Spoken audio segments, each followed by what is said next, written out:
Let us begin by considering a simple and profound truth of our world, a sound that has comforted living beings for millions of years. The first fact is that the sound of falling rain is a natural and powerful relaxant for the human brain. This is not merely a poetic idea or a learned association with staying warm and dry indoors. It has a scientific basis in the nature of sound itself. The steady patter of raindrops creates a sound known as pink noise. Unlike white noise, which contains equal intensity across all frequencies, pink noise is more balanced and natural, with its power decreasing as the frequency increases. This results in a sound that is deep, steady, and consistent, closely mirroring the rhythms found in our own biological systems, such as a steady heartbeat. This consistency is key. Our brains are wired to detect sudden changes in our environment as potential threats. A sudden loud noise jolts us into a state of alert, but the continuous, unchanging drone of rain signals safety. It effectively creates an auditory blanket, masking other, more jarring sounds like a distant siren or a sudden creak in the house, allowing our minds to disengage from this constant monitoring for danger. The gentle, rhythmic quality of the sound requires no active processing from our brains, giving our auditory cortex a chance to rest and leading the entire nervous system into a more parasympathetic, or rest and digest, state. It is a primordial lullaby, a sound that tells our deepest instincts that the world outside is being nourished, that the rivers will flow, and that for this moment, all is well and there is no need for vigilance. This leads us directly to our second fact, an experience tied to the aftermath of the rain itself. The unique earthy scent that rises from the ground after a downpour, known as petrichor, is caused by a specific bacterium. The smell is not just damp earth, but a complex combination of compounds. The primary component is an organic compound called geosmin, which is produced by a type of bacteria in the soil called streptomyces. These bacteria are incredibly abundant and play a vital role in decomposition and the cycling of nutrients in the soil. During dry periods, they produce geosmin. When raindrops hit the dry ground, they trap tiny air bubbles. These bubbles then shoot upwards, bursting from the water droplet as a fizz and carrying microscopic particles, including the geosmin molecule, into the air as an aerosol. Our noses are exceptionally sensitive to geosmin. We can detect it at concentrations as low as a few parts per trillion. This heightened sensitivity may be an evolutionary trait, as the smell of petrichor would have signaled to our ancestors the arrival of life-giving rain and the promise of fresh water and plant growth, creating a deep, instinctual feeling of relief and well-being. It is the scent of the earth not just getting wet, but truly coming alive. From the living soil, we can turn our attention to the larger organisms it supports, leading to our third fact. Trees in a forest are not isolated individuals, but are connected and communicate with each other through a vast underground network of fungi. This symbiotic relationship, often called the wood wide web, is formed by mycorrhizal fungi that colonize the roots of the trees. The fungi extend their vast network of microscopic threads, called mycelium, through the soil, connecting the root systems of dozens or even hundreds of trees, sometimes spanning many different species. Through this intricate web, trees can share resources. A large, well-established mother tree, with ample access to sunlight, can send sugars and carbon down to smaller, shaded saplings that are struggling to survive. They can also send distress signals. If a tree is attacked by a pest, it can release chemical signals through the mycelial network, warning neighboring trees of the impending threat. The nearby trees can then activate their own defense mechanisms, such as producing chemicals to deter the insects before they are even attacked. This silent, subterranean conversation reveals the forest not as a collection of competing individuals, but as a complex, cooperative superorganism, a community that nurtures its young, warns its neighbors, and shares its resources for the collective good, all happening in a world of slow, deliberate, and silent connection beneath our feet. This idea of a planetary-scale connection brings us to our fourth fact. The Earth itself has a subtle, natural heartbeat, a set of extremely low-frequency electromagnetic waves known as the Schumann resonances. These are global electromagnetic resonances, generated and excited by the immense energy of lightning discharges in the cavity formed by the Earth's surface and the ionosphere. At any given moment, there are thousands of lightning storms happening around the globe. Each lightning bolt creates electromagnetic waves that begin to circle the Earth in this cavity, effectively making the planet ring like a bell. The fundamental frequency of this resonance is approximately 7.83 Hz, a frequency that falls within the range of human brain waves, specifically at the border of the theta and alpha wave states, which are associated with calm, meditative, and creative states of mind.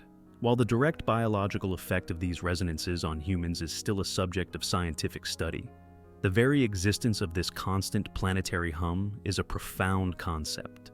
It is a deep, inaudible bass note that underlies all of existence on this planet, a subtle vibration that has been the constant background frequency for all life that has ever evolved here. It is the quiet, resonant breath of the planet itself, a steady pulse connecting everything on its surface in a shared electromagnetic field. Speaking of resonant frequencies, our fifth fact brings us closer to home. The purr of a domestic cat is not just a sign of contentment, but also a mechanism for self-healing, vibrating at frequencies that promote tissue regeneration. A cat's purr generates vibrations within a range of 25 to 150 Hz. Scientific studies have shown that frequencies in this specific range can improve bone density and promote the healing of muscles, tendons, and ligaments.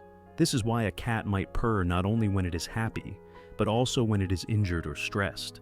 It is essentially engaging in a form of vibrational therapy.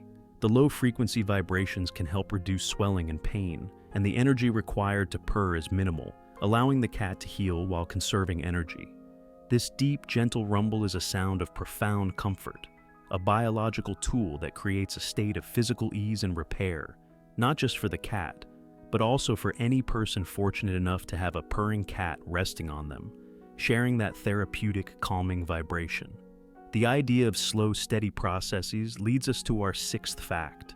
The world's most massive living trees, the giant sequoias, grow so large and live for so long due to their incredibly slow and deliberate growth, coupled with a remarkable resistance to natural threats. These titans, found only on the western slopes of the Sierra Nevada mountains in California, can live for over 3,000 years. Their longevity is not an accident. Their bark can be up to 3 feet thick and contains high concentrations of tannins, which makes it remarkably resistant to fire. Fires that would destroy other forests often only scorch the outer bark of a sequoia, leaving the living tree unharmed, and, in fact, helping it to reproduce by clearing the forest floor of competing vegetation and opening its cones to release seeds. They are also highly resistant to insects and fungal decay. But beyond their defenses, it is their pace of life that is so calming. They live on a geological timescale.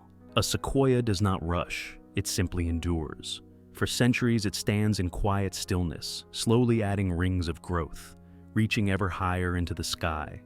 To stand in a grove of these ancient beings is to feel the frantic pace of human life melt away, replaced by a sense of deep time and enduring, quiet strength. Their existence is a testament to the power of patience and resilience. From the stillness of the sequoias, we can turn to a journey of incredible delicacy. Our seventh fact. The annual migration of the monarch butterfly is a multi-generational marvel spanning a continent. No single butterfly completes the entire round trip. The monarchs that fly south to the warmer climates of Mexico and California for the winter are not the same ones that return north in the spring. Instead, it is their children, grandchildren, and sometimes even their great-grandchildren that complete the journey. A monarch butterfly that begins its life in Canada might fly all the way to a specific forest in Mexico, a place it has never been. It will live there for the winter, and in the spring, it will begin the journey north, laying eggs on milkweed plants along the way, and then dying. The next generation hatches, continues north, and repeats the process. How they navigate this incredible journey, using the Earth's magnetic field and the position of the sun as their guides, and how the final generation instinctively knows the way back to the exact same overwintering sites as their ancestors, is a profound natural mystery. The entire journey is a silent, delicate river of orange and black wings, a relay race of generations, each playing its small vital part in a grand continental cycle of life. It's a testament to the power of instinct and the interconnectedness of generations, all carried out on the gentlest of breezes. The theme of intricate, delicate design continues with our 8th fact. No two snowflakes are ever exactly alike. While this is a commonly known piece of trivia, the reality behind it is a beautiful dance of physics and atmospheric conditions. A snowflake begins as a tiny dust or pollen particle in a cloud. As it falls, water vapor freezes onto it, forming a basic 6-sided or hexagonal crystal structure. This hexagonal shape is due to the way water molecules, H2O, bond with each other. But the intricate, feathery, and unique pattern of each snowflake is a direct record of the journey it took through the sky. As it tumbles through the clouds, it experiences ever so slight changes in temperature and humidity. These minute fluctuations cause the crystal to grow in different ways, sometimes forming long, thin needles, other times wide, flat plates, and often complex branching arms called dendrites. Because each snowflake follows its own unique path from the cloud to the ground, it experiences a unique sequence of atmospheric conditions. The near infinite number of possible paths ensures that the probability of two flakes developing in precisely the same way is infinitesimally small. Each one is a frozen diary of its fall, a perfect transient piece of natural art, created in silence and destined to melt, its unique beauty existing for just a fleeting moment. From the frozen water in the sky, we journey to the living light in the ocean, with our 9th fact. The gentle glowing light seen in some ocean waves at night, a phenomenon known as bioluminescence, is created by millions of tiny, single-celled organisms.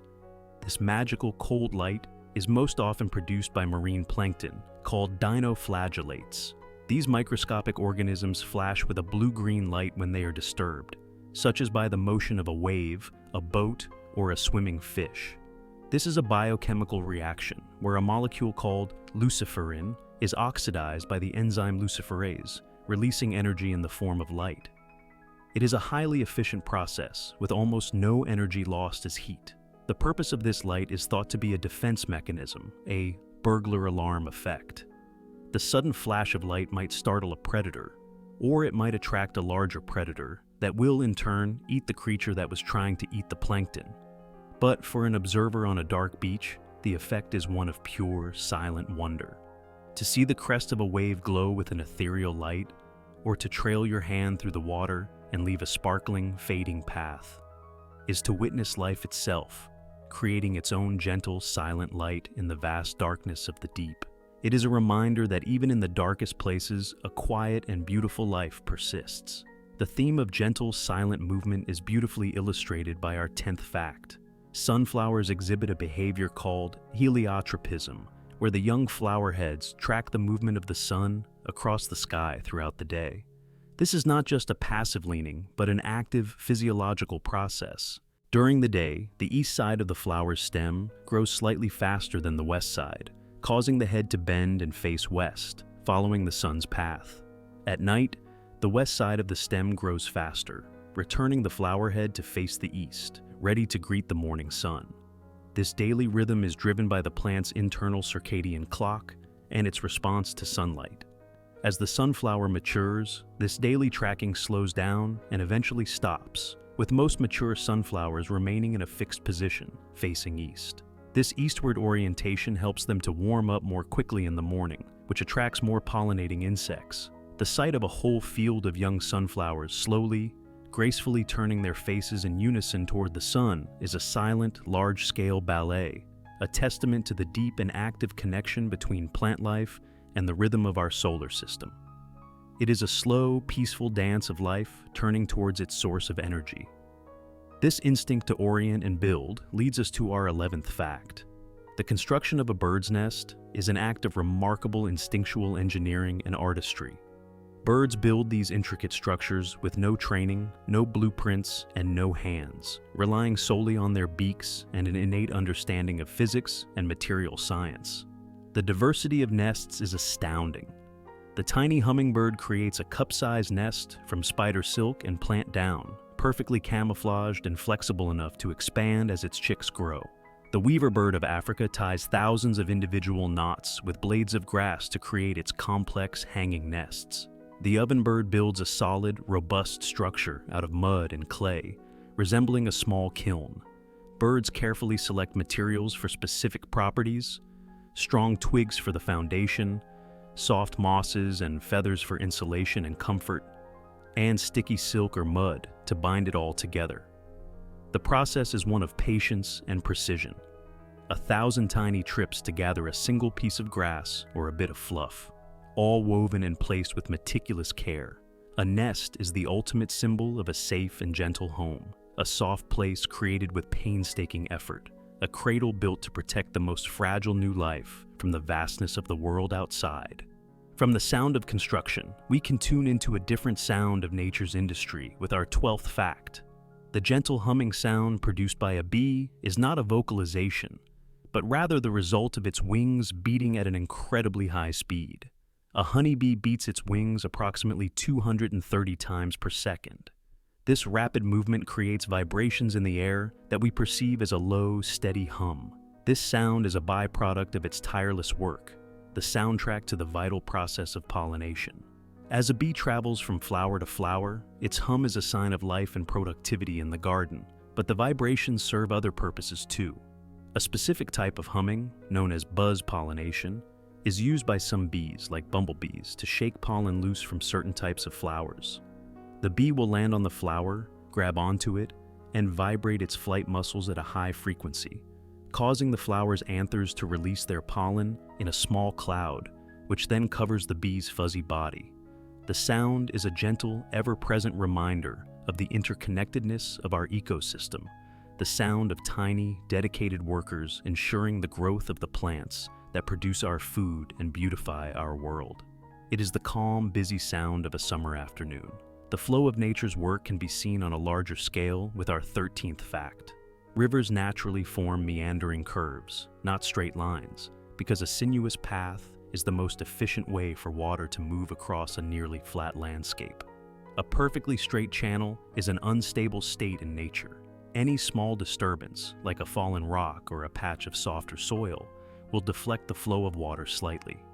This causes the water on the outer edge of the slight bend to move faster, eroding the bank, while the water on the inner edge moves slower, depositing sediment.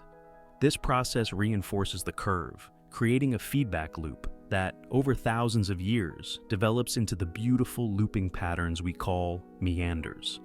This winding path actually minimizes the work the river has to do. It allows the river to adjust its slope and speed, dissipating energy gradually and uniformly along its length. A straight path would cause the water to flow too quickly, leading to more chaotic and violent erosion.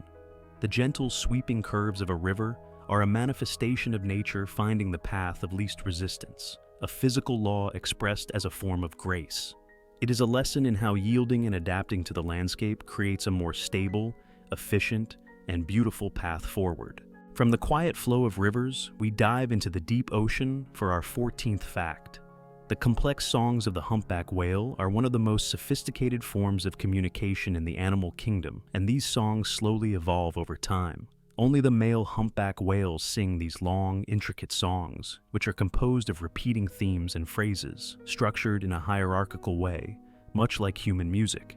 A song can last for up to 30 minutes and be repeated for hours on end. All the males in a single population, for example, all the whales in the North Atlantic, will sing the same song. However, this song is not static. It changes gradually over the course of a season, with new phrases being added and old ones being modified or dropped.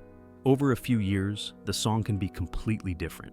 Even more remarkably, these new hit songs can spread across entire oceans. A new song that starts in a whale population off the east coast of Australia has been observed to travel progressively eastward, being picked up by populations in the South Pacific, until it reaches the whales off the coast of South America a couple of years later. The sound itself is deep and resonant, traveling hundreds of miles through the water. It is a form of cultural transmission, a shared, ever-changing symphony that echoes through the vast, silent darkness of the ocean. A testament to a deep intelligence and a form of connection we are only just beginning to understand. From the deep ocean, we rise to the surface at dawn for our 15th fact. Dew is not a form of rain, but rather moisture from the air that condenses directly onto cool surfaces overnight. As the sun sets, Objects on the ground like leaves, blades of grass, and spider webs begin to lose heat and cool down faster than the surrounding air. If the air is relatively humid, this cooling can cause the surface's temperature to drop to a point called the dew point. This is the temperature at which the air becomes saturated with water vapor and can no longer hold it in a gaseous state. As a result, the water vapor condenses directly onto the cool surface, forming tiny liquid droplets. The process is a quiet and gentle transition from gas to liquid, happening invisibly in the stillness of the night. In the morning, the world is often jeweled with these perfect tiny spheres of pure water, clinging to every edge and surface. A spider's web, nearly invisible by day, becomes a masterpiece of glistening pearls. This silent, nightly process provides a crucial source of water for many small insects and plants, a gentle watering that occurs without a single cloud in the sky. It is a quiet miracle of physics that refreshes the world each morning. This refreshing leads us to the most fundamental life-giving process, our 16th fact. Photosynthesis, the process by which plants use sunlight to create food, is a silent, constant, and incredibly efficient engine that powers nearly all life on Earth. Inside every green leaf are millions of tiny structures called chloroplasts, which contain the pigment chlorophyll. This is what gives plants their green color. Chlorophyll has the remarkable ability to absorb energy from sunlight. The plant then uses this light energy to split water molecules, which it draws up through its roots, into hydrogen and oxygen. It releases the oxygen into the atmosphere, the very oxygen we need to breathe. The hydrogen is then combined with carbon dioxide, which the plant takes in from the air through tiny pores on its leaves, to create glucose, a simple sugar. This sugar is the plant's food, providing the energy it needs to grow. This entire complex chemical reaction happens silently, with no moving parts, inside every leaf on every green plant on the planet. It is the quietest and most important factory in the world, tirelessly converting the raw energy of a distant star into the chemical energy that forms the foundation of our entire food web, all while creating the air we depend on with every breath. As the sun's energy fuels plants, we can consider the light itself for our 17th fact. The beautiful warm colors of a sunset and sunrise are a result of a phenomenon called Rayleigh scattering, the same effect that makes the sky appear blue during the day. Our atmosphere is filled with tiny molecules of gas, primarily nitrogen and oxygen. When sunlight, which is made up of all the colors of the rainbow, enters the atmosphere, it collides with these molecules. The shorter wavelength light, like blue and violet, is scattered more easily and in all directions by these tiny molecules. This is why when we look up at the sky on a clear day, we see this scattered blue light from all over the sky. However, at sunrise and sunset, the sun is very low on the horizon. Its light has to travel through much more of the Earth's atmosphere to reach our eyes. As it passes through this thicker layer of air, most of the blue and violet light is scattered away from our line of sight. This allows the longer wavelength light, the reds, oranges, and yellows, to pass through more directly to our eyes. The result is the spectacular display of warm, gentle colors that paint the sky. It is not that new colors are being created, but rather that the atmosphere is acting as a giant, gentle filter, selectively removing the cool colors and leaving behind a peaceful, warm glow to begin or end the day. The passage of time marked by sunsets is also recorded elsewhere, as shown by our 18th fact. The rings inside a tree trunk form a detailed and quiet record of its life and the climate it has experienced, a field of study known as dendrochronology. Each year, a tree adds a new layer of growth just beneath its bark. This layer consists of two parts: a wide, lighter-colored band of spring wood, when growth is rapid, and a narrower, darker band of summer wood, when growth slows down. Together, these two bands make up a single annual ring. The width of these rings tells a story. A wide ring indicates a good year for the tree, with plenty of water and sunshine, while a narrow ring signifies a difficult year, perhaps a drought or an unusually cold season. Scars from forest fires, evidence of insect attacks, and periods of tilting are all recorded in this silent, wooden archive. By taking a small core sample from a living tree or studying the cross-section of a fallen one, scientists can read this history, sometimes stretching back for thousands of years. Each tree is a silent historian, its life story written in concentric circles, a patient and beautiful testament to its own quiet endurance through the changing seasons. The slow growth of trees is matched by our 19th fact. Mosses are ancient, non-vascular plants that do not have roots, but instead anchor themselves with tiny thread-like structures called rhizoids, and absorb water and nutrients directly through their small, simple leaves. These humble plants are among the oldest land plants on Earth, having existed for over 450 million years. They thrive in damp, shady places where other plants might struggle. Instead of competing for sunlight, they create their own soft green world on forest floors, rocks, and tree bark. They act like a living sponge, absorbing vast amounts of rainwater, which they then release slowly back into the environment, helping to stabilize soil moisture and prevent erosion. Walking through a forest carpeted in moss is a uniquely peaceful experience. The moss muffles sound, creating a deep sense of quiet. It softens every hard edge, covering fallen logs and ancient stones in a velvety green blanket. Moss represents a slow, persistent, and gentle form of life, one that does not dominate, but rather inhabits and softens the world around it, creating a serene and tranquil landscape. From a soft blanket of moss, we move to a different kind of gentle creation, with our 20th fact. A natural pearl is formed inside an oyster, as a soothing, defensive response to an irritant. When a foreign object, such as a grain of sand or a small parasite, becomes trapped inside the oyster's shell and irritates its soft body, the oyster cannot expel it. To protect itself, it begins to secrete layers of a substance called nacre, the same iridescent material that lines the inside of its shell, also known as mother of pearl. Layer upon concentric layer of this smooth, crystalline substance is deposited around the irritant. Over several years, these thousands of microscopic layers build up to form a pearl. The process is a slow, quiet act of transformation. The oyster takes something that is a source of discomfort and agitation, and, through a patient and gentle process, turns it into a smooth, beautiful, and luminous gem. The resulting pearl is a perfect sphere of calm, a physical manifestation of turning a disturbance into something precious and serene, a quiet act of creation born from the need for peace. The need for peace and rest on a larger scale is embodied in our 21st fact. The hibernation of certain animals is a state of profound and controlled metabolic depression, a deep and restful pause that allows them to survive periods of cold and scarce food. It is far more than just a deep sleep. During hibernation, an animal like a bear or a groundhog will dramatically lower its body temperature, heart rate, and breathing rate. A groundhog's heart rate, for example, can drop from about 80 beats per minute to as few as 5. Its body temperature can fall to just a few degrees above freezing. In this state of suspended animation, the animal's need for energy is drastically reduced, allowing it to live off its stored body fat for the entire winter. This is not a passive process. It is an actively controlled physiological state. The animal must occasionally arouse itself briefly to prevent its body from getting too cold, and to perform other essential biological functions before re-entering the deep hibernation state. This entire process is a remarkable adaptation, a way for life to retreat and wait patiently for the world to become hospitable again.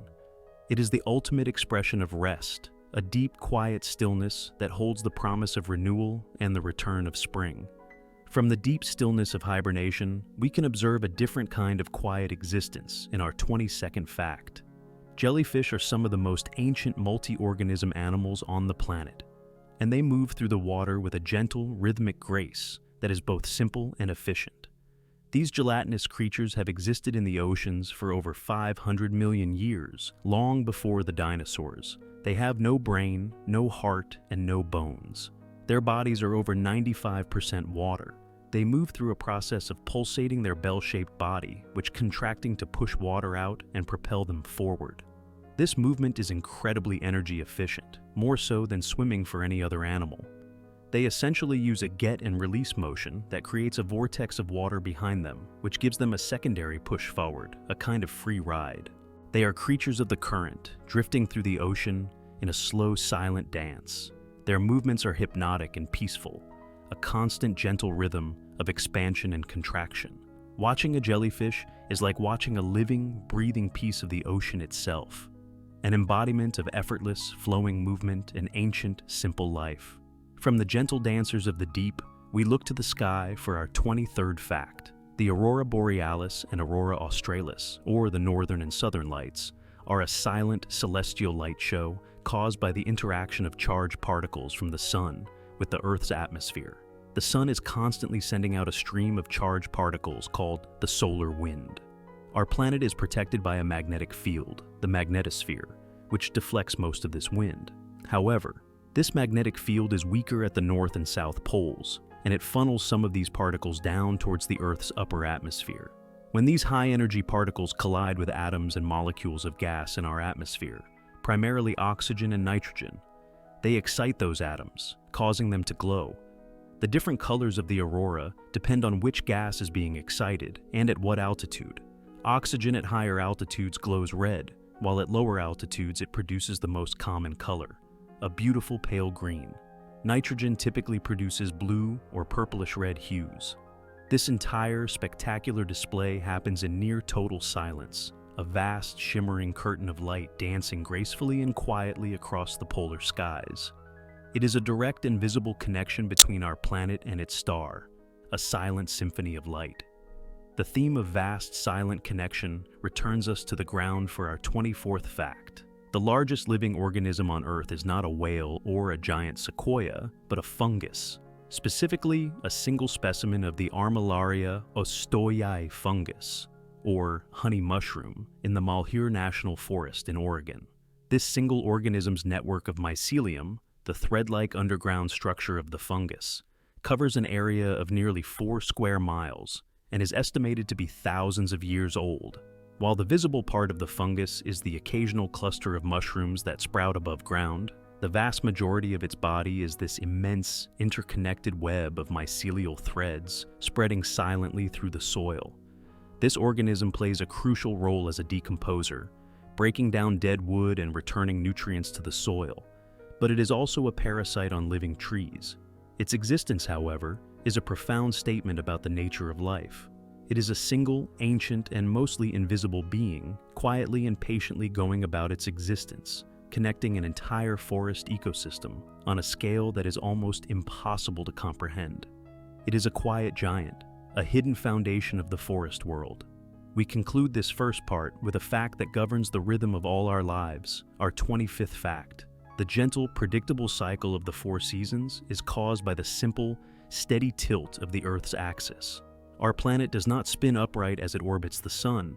Instead, it is tilted on its axis by approximately 23.5 degrees. This tilt remains constant as the Earth makes its year-long journey around the sun.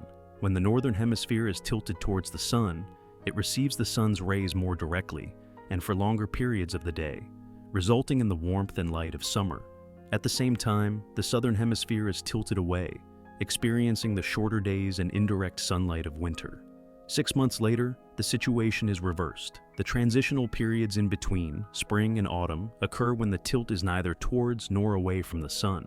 This simple, elegant, and unwavering tilt is the reason for the planet's rhythm. It is the silent, cosmic clockwork that brings the new life of spring, the warmth of summer, the colors of autumn, and the quiet rest of winter in a reliable and endless cycle of renewal. It is a grand, slow, and peaceful rhythm that has shaped all life on this planet. Continuing our gentle exploration of the natural world, we arrive at our 26th fact, which concerns the constant, quiet journey of water itself. The hydrologic cycle is a continuous, closed loop, meaning the Earth's water has been endlessly recycling itself for billions of years. The water in a glass you drink today could have once been part of a distant glacier, flowed in an ancient river, or fallen as rain on a forest of dinosaurs. This cycle is a silent, planetary-scale engine with no beginning and no end.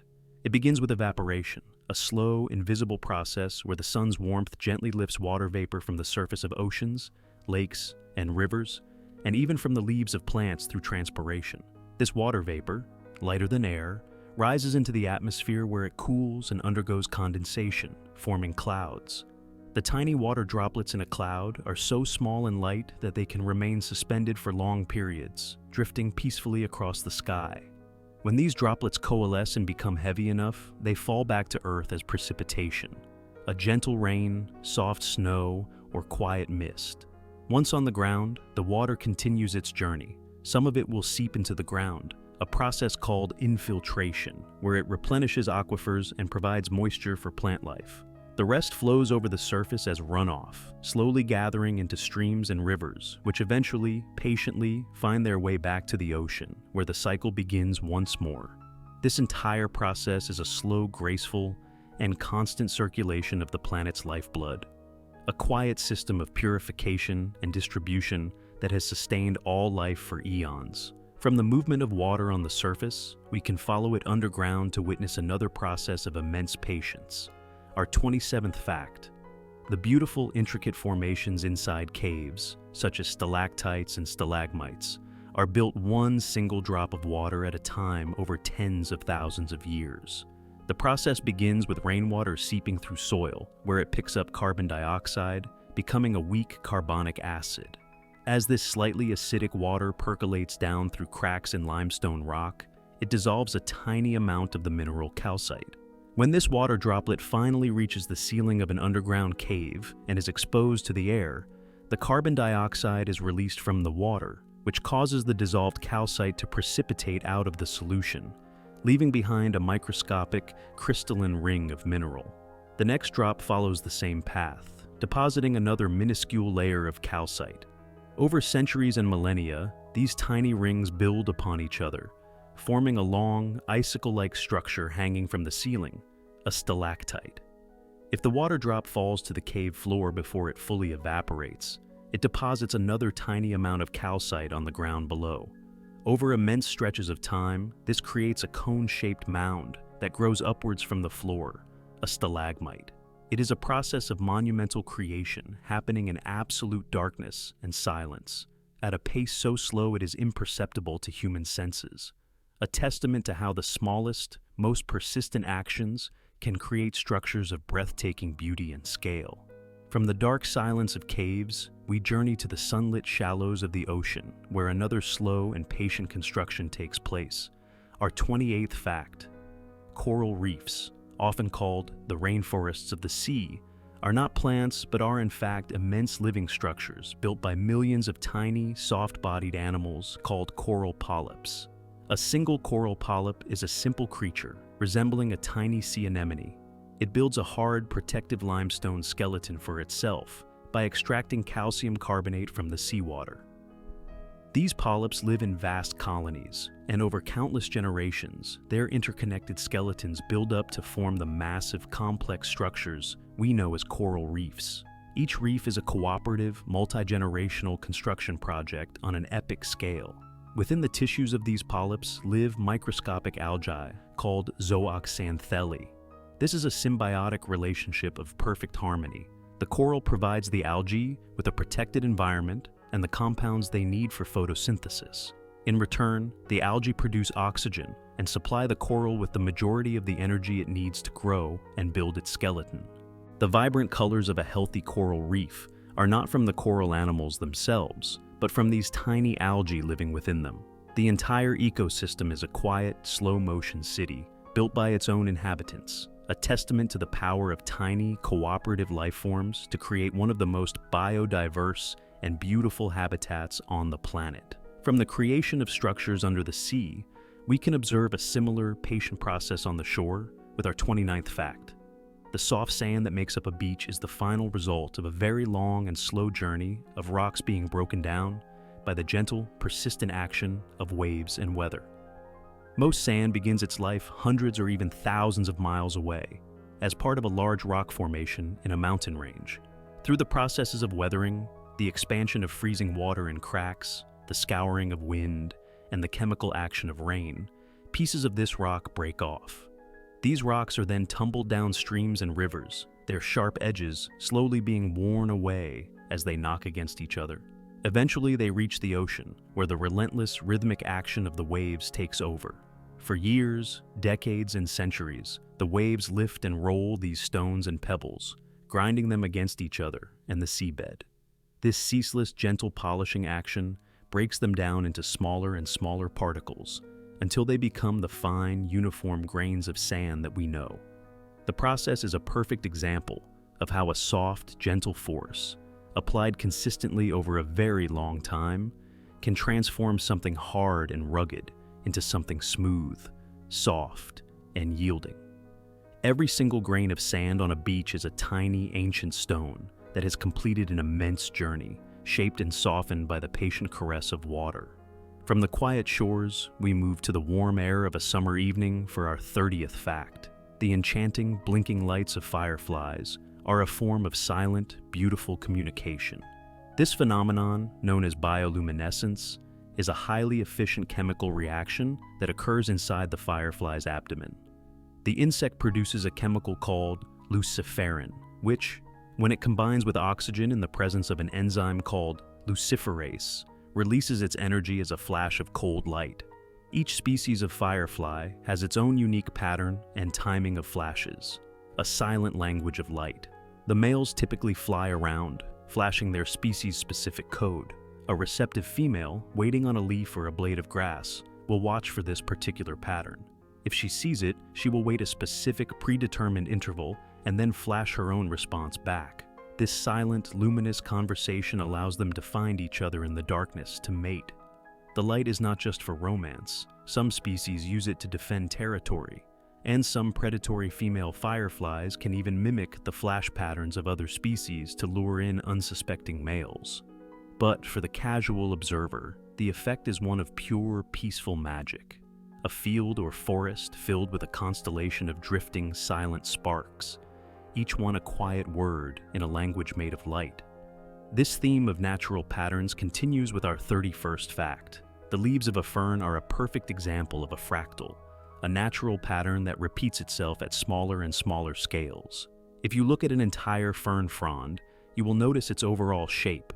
Then, if you look closely at one of the individual branches stemming from the main stalk, you will see that it has the same basic shape as the entire frond, just in miniature.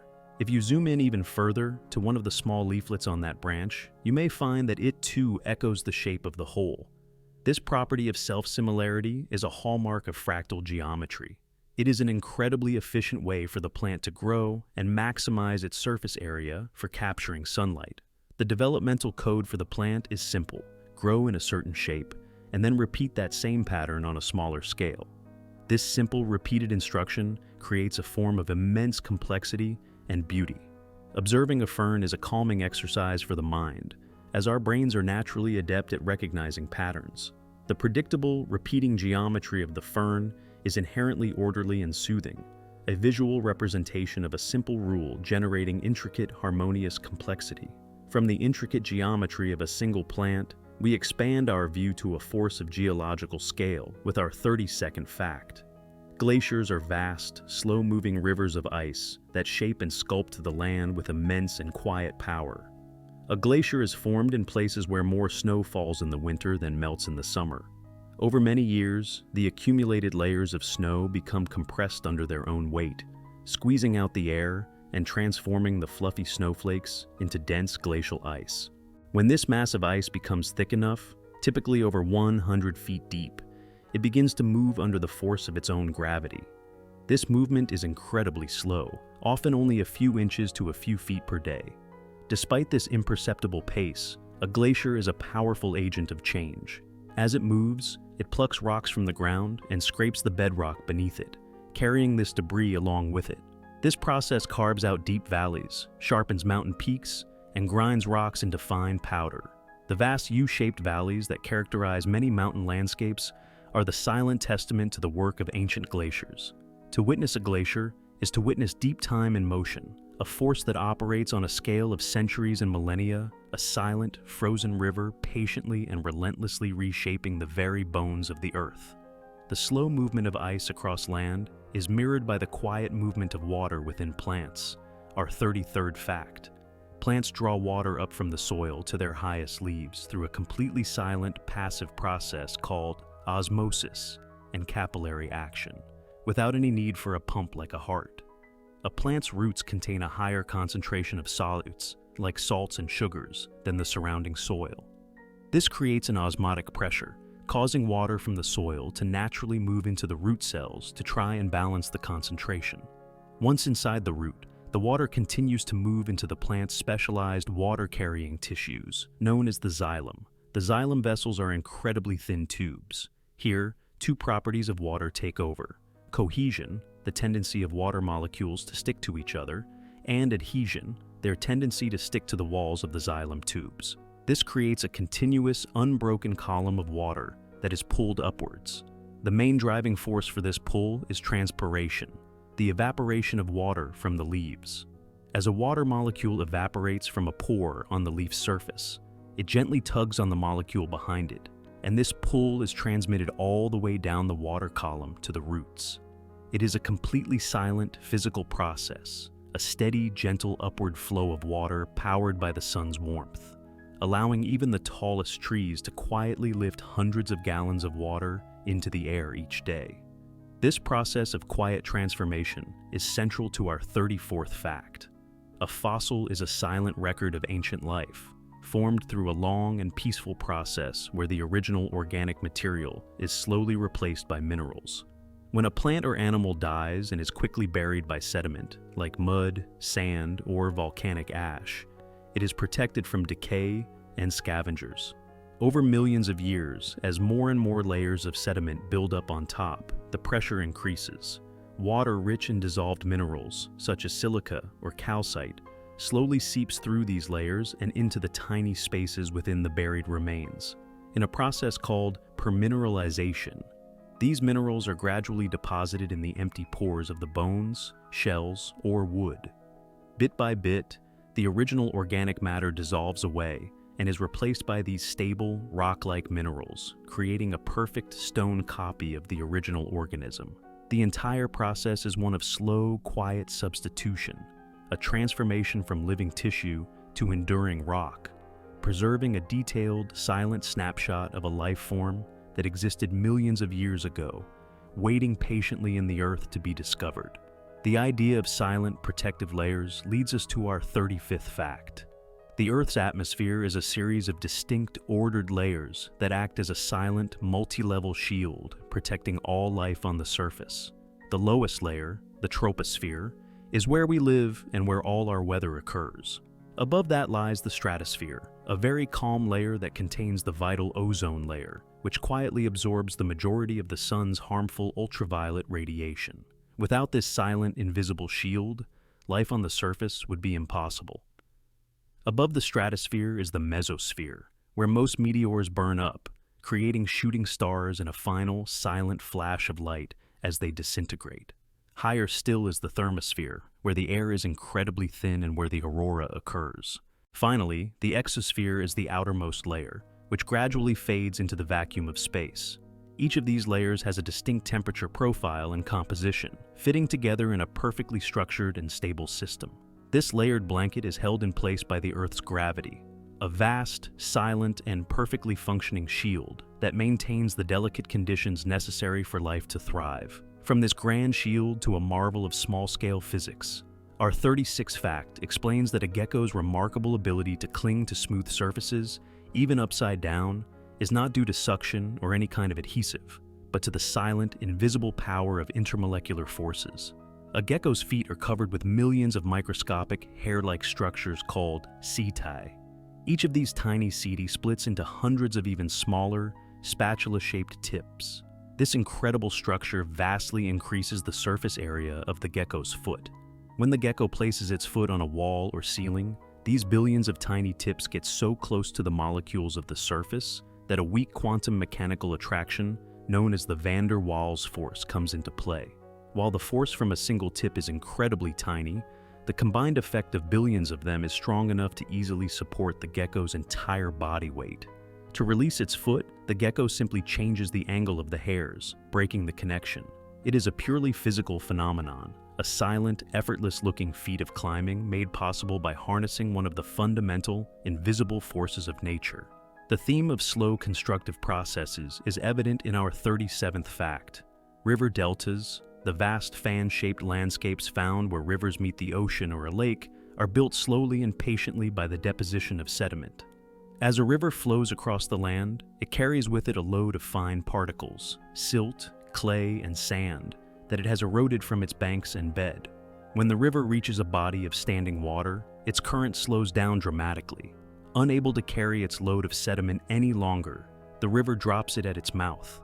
Over thousands of years, this deposited sediment builds up, layer by layer, creating new land. The river channel is forced to split into many smaller channels, called distributaries, which spread out in a branching, tree-like pattern, continuing to deposit sediment over a wider area. The entire delta is a quiet battle between the constructive force of the river and the erosive forces of the sea, a constantly changing and evolving landscape built grain by grain, a testament to how the steady, patient work of a river can create vast stretches of new, fertile earth. The idea of slow, graceful change is beautifully embodied by our 38th fact. The ability of a chameleon to change its color is a quiet, controlled process used not just for camouflage, but for communication and regulating its body temperature. Unlike what many believe, they do not change color to simply match their exact background. The change is controlled by a layer of special cells beneath their transparent outer skins called iridophores. These cells contain tiny, nanocrystal-like structures. The chameleon can actively change the spacing between these crystals. When the chameleon is in a relaxed state, the crystals are close together and reflect shorter wavelengths of light, like blue and green. When it becomes excited or wants to warm up, it can expand the space between these crystals, causing them to reflect longer wavelengths like yellow, orange, and red. This allows them to send silent social signals to other chameleons, showing aggression or receptiveness to a mate. It also helps them thermoregulate. A darker color will absorb more sunlight and heat, while a lighter color will reflect it. The change is a slow, graceful, and completely silent shift, a living canvas displaying the animal's internal state and its response to the quiet stimuli of its world. From visible signals to invisible ones, our 39th fact explores wind pollination, a process of reproduction that is entirely silent and passive. Many of the world's most important plants, including grasses like wheat, corn, and rice, as well as many tall trees like pines and oaks, do not rely on insects or birds to carry their pollen. Instead, they have adapted to use the gentle, ever-present movement of the air. These plants produce vast quantities of very small, lightweight pollen grains. Their flowers are often small and inconspicuous, lacking the bright colors, strong scents, and sweet nectar needed to attract animal pollinators. They simply release their pollen into the wind, trusting that the currents will carry some of it to a receptive female flower of the same species. It is a game of chance on a massive scale, a silent, invisible blizzard of life-giving dust, drifting on the breeze to ensure the continuation of the species. It is a quiet, efficient, and understated method of fertilization that powers much of our planet's vegetation. This process of quiet creation can be seen on a much larger, more dramatic scale in our 40th fact. Many of the world's islands were formed through the slow, constructive process of volcanic activity, creating new land from the depths of the ocean. Deep beneath the Earth's crust, molten rock called magma can find a weak spot and begin to rise. When it erupts onto the ocean floor, it cools rapidly in the cold water, solidifying into a type of rock called pillow lava. Eruption after eruption, over thousands or even millions of years, these layers of lava build upon each other, creating a massive underwater mountain known as a seamount. If the volcanic activity continues, this seamount will eventually grow tall enough to break the surface of the water, forming a new island. This emergence of new land from the sea is a profound act of planetary creation. Over time, the barren volcanic rock will slowly be weathered down, creating soil. Spores and seeds will arrive on the wind or with birds, and eventually, a lush new ecosystem will establish itself, a quiet paradise born from the fiery heart of the planet. From a dramatic birth, we turn to a quiet transformation. With our 41st fact, the life cycle of a frog is a gentle and profound metamorphosis that involves a complete rebuilding of its body plan. It begins in the quiet water of a pond, as a mass of jelly-like eggs. From these eggs hatch tadpoles, which are fully aquatic creatures. They breathe through gills, have a long tail for swimming, and have no limbs. They spend their time quietly feeding on algae. Then, a slow and miraculous transformation begins, orchestrated by hormones. Hind legs begin to sprout, followed by front legs. The tail, which provided the power for swimming, is slowly absorbed back into the body, its nutrients recycled. Internally, the gills disappear, and a pair of lungs develops, preparing the creature for a life on land. Its digestive system changes from one designed for eating plants to one that can handle insects. This entire radical restructuring happens gradually and peacefully as the tadpole transforms into a juvenile frog, ready to emerge from the water and begin a new phase of its life, a silent and perfect two-part existence. The water that nurtures this life has its own ancient story. Our 42nd fact: the saltiness of the ocean is the result of a very slow and steady accumulation of minerals over hundreds of millions of years. When rain falls on the land, it is slightly acidic. As this rainwater flows over rocks and soil, it slowly dissolves them, picking up tiny amounts of mineral salts. These dissolved minerals are carried by streams and rivers all the way to the ocean. While water is constantly evaporating from the ocean's surface to continue the hydrologic cycle, the salts are left behind. Because this process has been happening continuously since the oceans first formed, the concentration of these salts has gradually increased over geological time to its current level. It is a one-way delivery system of immense scale and patience. Every river is a tiny, silent conveyor belt, delivering the dissolved essence of the continents to the sea, a process so slow and steady that the ocean's salinity remains remarkably stable, providing the perfect chemical balance for the vast array of life it supports. While rivers deliver minerals, other creatures work quietly beneath our feet, which brings us to our 43rd fact. Earthworms are silent, tireless engineers of the soil, performing a vital role in keeping it healthy and fertile. As they move through the earth, they create tunnels and burrows. This activity, known as bioturbation, is crucial for aerating the soil, allowing oxygen and water to penetrate more deeply, which is essential for plant roots and other soil organisms. Earthworms are decomposers, feeding on dead organic matter like fallen leaves and decaying roots. They pull this matter down from the surface into their burrows, and as they digest it, they mix it with the soil and excrete it as nutrient-rich castings. These castings are a fantastic natural fertilizer, full of beneficial microbes and nutrients that are easily accessible to plants. An entire population of earthworms in a healthy field can quietly turn over and process tons of soil per acre each year, silently maintaining its structure, fertility, and life-giving properties from below. Their work is the foundation of a healthy terrestrial ecosystem. The silent work of nature is also seen in the daily rhythm of plants. Our 44th fact: many flowers exhibit a gentle, rhythmic behavior known as nyctinasty, where they open their petals during the day and close them at night. Flowers like morning glories, tulips, and poppies follow this daily cycle. This movement is not a response to the direct presence or absence of light, but is instead controlled by the plant's internal circadian clock, an innate timekeeping mechanism. The opening and closing is caused by specialized cells at the base of the petals, which can change their turgor pressure. During the day, they fill with water, causing the petals to open and present themselves to pollinators. At night, they release this water, causing the petals to fold inwards.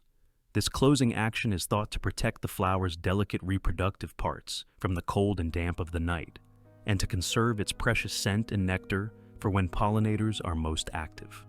This slow, graceful daily dance of flowers is a quiet and beautiful expression of the deep internal rhythms that govern all life.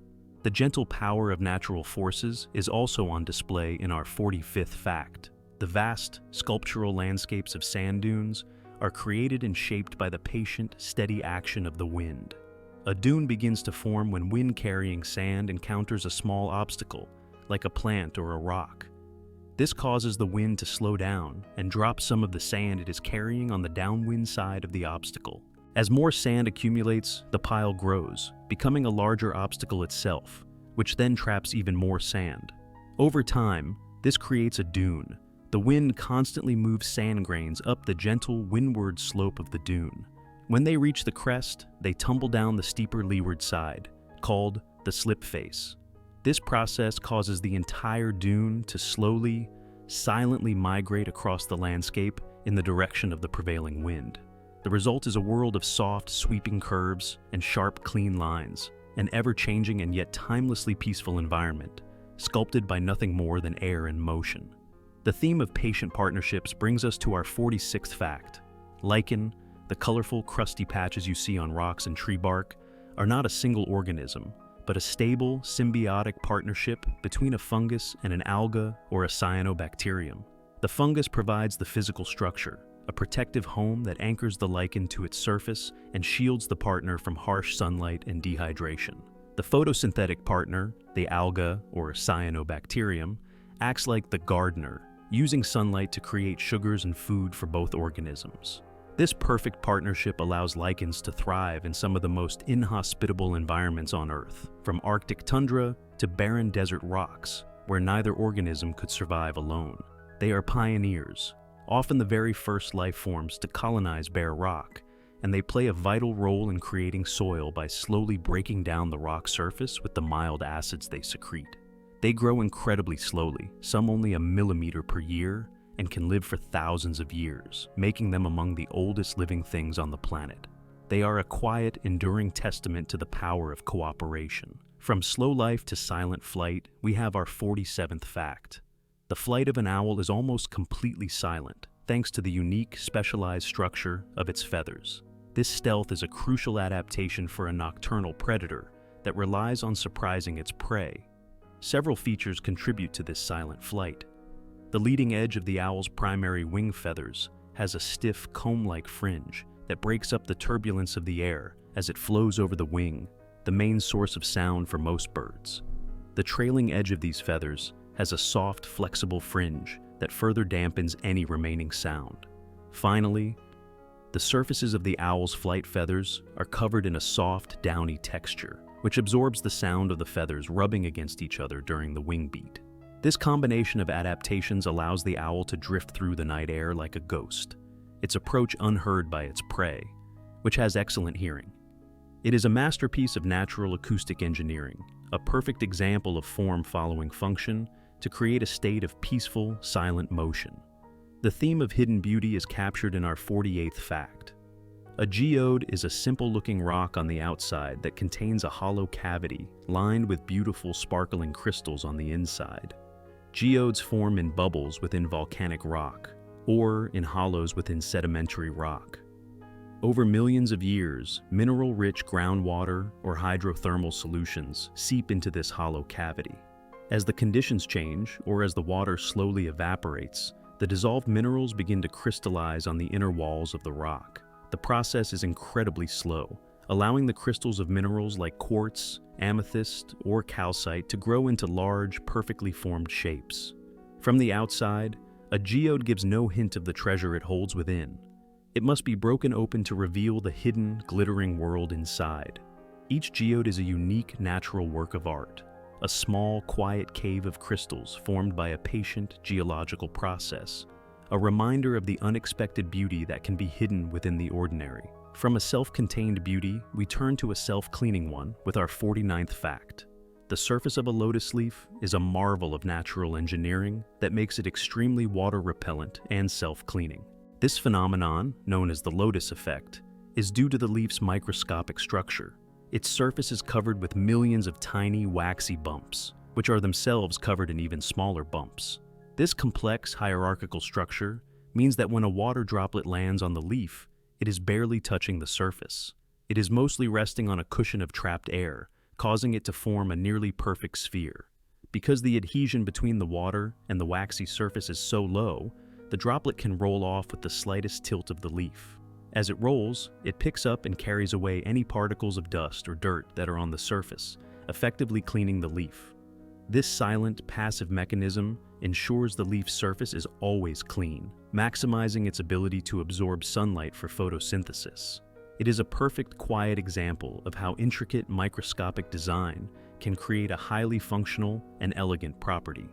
We conclude this section with a vast, silent, and essential force, our 50th fact.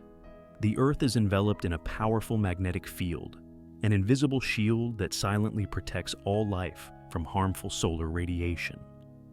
This magnetic field is generated deep within the planet's core by the movement of molten iron. This creates a dynamo effect, turning the Earth into a giant planetary-scale magnet with a north and south pole. This field extends thousands of miles out into space, forming a protective bubble called the magnetosphere. The sun constantly emits a stream of high-energy charged particles known as the solar wind. Without the magnetosphere, this solar wind would strip away our atmosphere, including the ozone layer, and bombard the surface with deadly radiation, making life as we know it impossible. Instead, our planet's magnetic field silently and continuously deflects these particles, channeling them safely around the Earth. It is a quiet, invisible, and ever-present guardian, a fundamental force that maintains the serene and stable conditions of our world. As we continue our journey into the quiet workings of our planet, we begin with the very ground beneath us, with our 51st fact.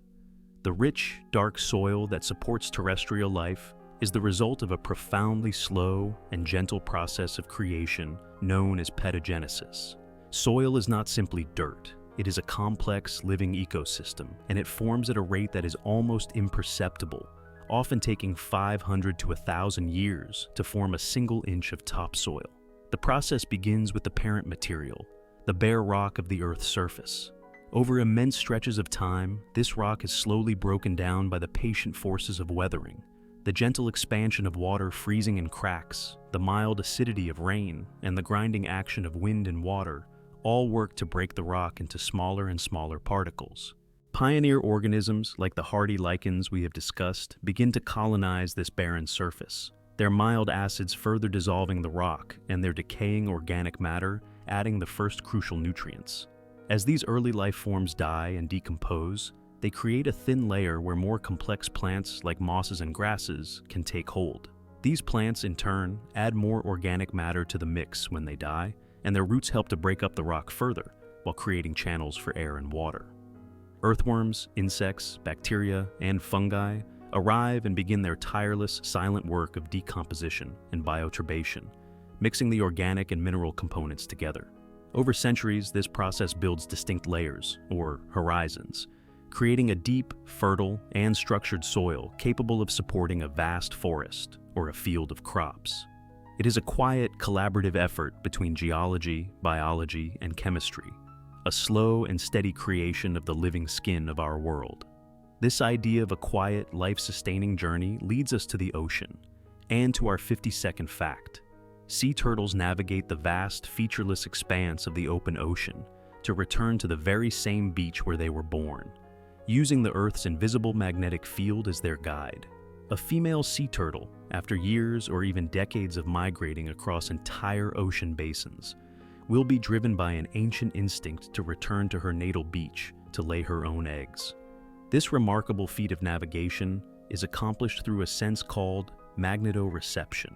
Sea turtles have the ability to detect both the intensity and the angle of the Earth's magnetic field. The field's intensity varies with latitude, being stronger at the poles and weaker at the equator, giving the turtle a sense of its north-south position. The inclination angle, the angle at which the magnetic field lines intersect the Earth's surface, also varies predictably with latitude, providing another navigational clue.